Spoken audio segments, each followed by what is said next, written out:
वक्त तू कितना भी परेशान कर ले मुझे, वक्त तू कितना भी परेशान कर ले मुझे, लेकिन याद रख किसी मोड़ पर हम भी बदल देंगे तुझे। जी हाँ, गुड इवनिंग प्यारे बच्चों, मैं हरीश सर स्वागत करता हूं gravity classes the future makers में। और आज आपके लिए लाया हूं रैंकिंग का पार्ट 2। जी हाँ दोस्तों, ये क्वेश्चंस जो है ये पहले वाले से डिफरेंट है, पार्ट 2 है। इसमें बच्चों को कंफ्यूजन कहां हो जाती है, जब वो अपनी पोजीशंस चेंज कर देते हैं। जी हाँ, एक्सचेंज कर देते हैं। क्वेश्चन में लिखा होता है कि लेफ्ट साइड से ए की पोजीशन ये है, बी की राइट साइड से पोजीशन ये है। When they exchange their position, जब ये अपनी पोजीशन चेंज कर देते हैं, यानी ए की जगह पर बी चला जाता है और बी की जगह पर ए आ जाता है, तो फिर वो क्वेश्चन में या तो वो टोटल पूछ सकता है कि टोटल नंबर ऑफ स्टूडेंट्स कितने होंगे, या वो न्यू पोजीशन पूछ सकता है। इस क्वेश्चन को भी हम करेंगे पार्ट 1 की ही तरह, वही फॉर्मूले हम अप्लाई करेंगे। मैं आपको इजीली तरीके से बताऊंगा और उसी कॉन्सेप्ट से, उसी मेथड से बताऊंगा। आपको ध्यान से क्वेश्चन को पहले रीड करना है केयरफुली, फिर उसके बाद क्वेश्चन को करना है। मैं डिटेल में समझाऊंगा, आप ध्यान से देखिए।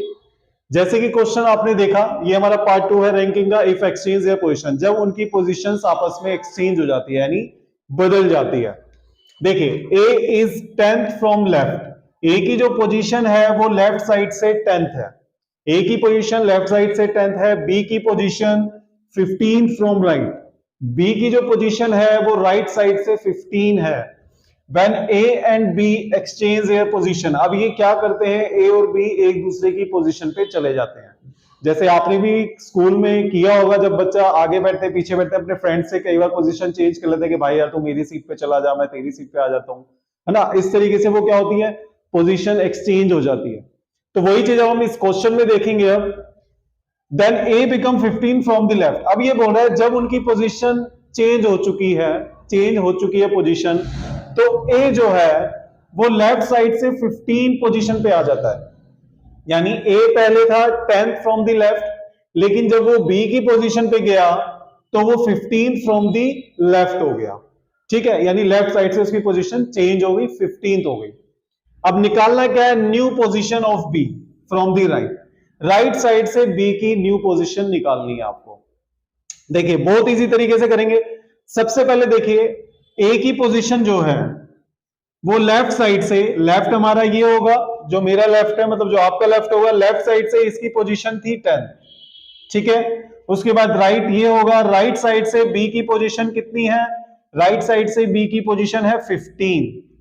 अब इन्होंने क्या करा, आपस में पोजीशन चेंज कर दी। आपस में पोजीशन यानी ए यहां पहुंच गया, बी यहां पे पहुंच गया। अब ए यहां पहुंचा, बी यहां पहुंचा, दोनों की पोजीशन हो गई चेंज। अब इसने क्या बोला, ए की जो नई पोजीशन है वो लेफ्ट साइड से 15 है। अब ए हमारे पास कहां पहुंच गया है, ए हमारे पास यहां पहुंच गया, बी की पोजीशन पे पहुंच चुका है। और इसकी लेफ्ट साइड से पोजीशन, यानी यहीं से लेफ्ट साइड से पोजीशन कितनी है, 15। अब आपको यह ध्यान रखना है, देखो पोजीशन एक ही है हमारे पास। मैंने जब आपको समझाया था, ऐसे मैंने डॉट डाल के समझाया था। यहां पे मान लो मैं डाल देता हूं 1 2 3 4 5 6, और यहाँ 1 2 3 4 5 6। ये जो पोजीशन है ये लेफ्ट साइड से है, और ये जो पोजीशन है नीचे वाली राइट साइड से है। मैंने आपसे बोला था कि जो ये पोजीशन है तो राइट से 3rd है पोजीशन, और लेफ्ट से 4th पोजीशन है। तो पोजीशन यही है, लेकिन लेफ्ट और राइट से इसका रैंक चेंज हो गया है। वही यहाँ पे हुआ है। ए की पोजीशन देखो, पोजीशन यही है, जो बी की पोजीशन थी वो ए की पोजीशन है, लेकिन पोजीशन राइट साइड से जो 15 थी वो लेफ्ट साइड से भी क्या है, 15 है। यानी हमें लेफ्ट और राइट एक ही पोजीशन का दे रखा है। तो अभी हमें इसको यूज नहीं करना, हमें उस क्वेश्चन से टोटल निकालना है, क्योंकि इसमें टोटल भी पूछ सकता है। तो टोटल मैंने आपको फॉर्मूला कल बताया था पिछली वीडियो के अंदर, कि जब हमारे पास लेफ्ट और राइट दोनों दिया जाता है तो उसमें हम क्या कर देते हैं, -1। जब हम -1 कर देते हैं तो हमारे पास क्या आ जाता है, टोटल। फॉर्मूला आप देख सकते हैं, total is equal to left plus right -1। अब यहां पे आप देखिए, ये मेरे पास राइट से पोजीशन थी और ये मेरे पास आ गई लेफ्ट से पोजीशन। तो लेफ्ट और राइट दोनों की पोजीशन मेरे पास क्या है, 15 है। अगर मेरे को टोटल निकालना है तो मैं टोटल कैसे निकालूंगा, लेफ्ट प्लस राइट -1। तो लेफ्ट से भी 15, राइट से भी 15, -1 कर दिया, कितना आ गया मेरे पास, 29। अब ये 29 तो मेरे पास आ गया टोटल। अब उसने पूछा क्या है, what is the new position of B. अब बी की नई पोजीशन हमें बतानी है, तो बी कहां पहुंच गया, ए की जगह पे पहुंच गया, ए की जगह यानी यहां पर। अब इसकी पोजीशन जो बतानी है वो हमें राइट साइड से बतानी है, लेफ्ट से हमें पता है, लेफ्ट से तो जो ए की पोजीशन थी 10th वही बी की पोजीशन हो जाएगी। यानी लेफ्ट हमें पता है, लेफ्ट कितना है 10 है, टोटल भी हमें पता है 29 है, हमें क्या निकालना है राइट निकालना है, राइट साइड से पोजीशन निकालनी है। तो राइट साइड से पोजीशन फॉर्मूला यही अप्लाई करेंगे, लेफ्ट इधर आके माइनस हो जाएगा और -1 उधर आके प्लस हो जाएगा, वही हमें यहां पे करना है। देखिए राइट पोजीशन निकालने के लिए हम क्या करेंगे, राइट निकालने के लिए सबसे पहले मैं लिखूंगा टोटल, तो टोटल मेरा है 29, माइनस कर दूंगा हमारा लेफ्ट, लेफ्ट हमारा कितना है 10 और ये -1 इधर आके +1 हो जाएगा। मैं यहां पे लिख देता हूं, अगर हमें राइट पोजीशन निकालनी है तो टोटल में से मैं लेफ्ट माइनस करूंगा क्योंकि इधर आके लेफ्ट माइनस हो जाएगा और -1 भी इधर आके +1 हो जाएगा, तो ये हमारा राइट का फॉर्मूला बन जाएगा। वही फॉर्मूला मैंने यहां अप्लाई करा है, 29 में से 10 मैंने माइनस किया, 19 आया, 19 + 1 कितना आ गया 20। तो बी की जो न्यू पोजीशन आएगी राइट साइड से वो हमारी 20 आएगी।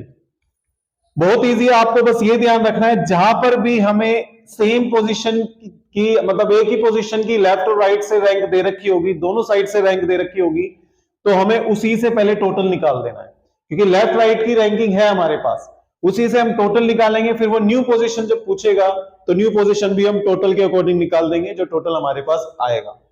इसी तरीके से क्वेश्चन ये एग्जाम में बहुत बार आता है एक्सचेंज वाला, आप इसके 1-2 क्वेश्चन और करेंगे तो आपको इजीली अच्छे से ये लर्न हो जाएगा। देखिए नेक्स्ट क्वेश्चन है रैंकिंग का ही है, इसमें लिखा हुआ है A is 10 from left, B is 9 from right, and when A and B exchange their position, then A become 23rd from the left.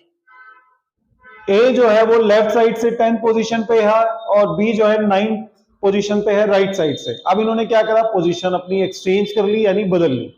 जब इन्होंने पोजीशन अपनी एक्सचेंज कर ली यानी A B के प्लेस पे पहुंच गया और B A के प्लेस पे पहुंच गया, तो A की जो न्यू पोजीशन आ गई वो 23rd आ गई, 23rd from the left, left side से वो 23rd पे पहुंच गया। पहले वो लेफ्ट साइड से 10th पे था, जब उसने B के साथ अपनी पोजीशन एक्सचेंज करी वो 23rd पे पहुंच गया। How many students are there in a row, तो आपसे अब इसने क्या पूछ लिया कि टोटल स्टूडेंट्स कितने हैं। तो प्यारे बच्चों वही मैंने बोला जो मैंने पिछले क्वेश्चन में कराया वैसे ही करना है। इसमें मैंने आपको बोला था एक ही पोजीशन की लेफ्ट और राइट से रैंकिंग अगर हम निकाल लेंगे तो उससे हम टोटल इजीली फाइंड कर सकते हैं। अब देखो ए की जो पोजीशन है वो थी 10th, अब हो गई लेफ्ट, लेफ्ट साइड से 23rd हो गई अब, ठीक है। अब देखो ए की पोजीशन लेफ्ट साइड से क्या थी, 10th पोजीशन थी। बी की पोजीशन राइट साइड से क्या थी, 9th पोजीशन थी। अब जब इन्होंने एक्सचेंज किया, अपनी पोजीशन एक्सचेंज करी, बी यहां पहुंच गया, ए यहां पहुंच गया, जब ए यहां पे पहुंचा तो इसकी लेफ्ट साइड से पोजीशन न्यू पोजीशन आ गई 23। अब देखो पोजीशन वही है लेकिन वो हमारे पास राइट से भी आ गई और लेफ्ट से भी आ गई। अब जो हमारे पास लेफ्ट और राइट से सेम पोजीशन की रैंकिंग आ जाती है तो हम क्या करते हैं, उसे लेफ्ट प्लस राइट -1, तो हमारा क्या निकल जाता है टोटल। और क्वेश्चन में क्या पूछा है, टोटल ही पूछा है, हमें कुछ नहीं करना। राइट की पोजीशन 9 है, लेफ्ट की पोजीशन 23 है और -1 कर देना है। 23 एंड 9 हमारा कितना हो गया, 32 -1 यानी 31। ये हमारा आंसर हो गया टोटल नंबर ऑफ स्टूडेंट्स। इसी तरीके से क्वेश्चंस की प्रैक्टिस करिए आप, ताकि आप एग्जाम्स में अपने नंबर। इसी तरीके की वीडियो को, क्वेश्चंस को समझने के लिए जुड़े रहिए gravity classes the future makers के साथ। Thank you so much.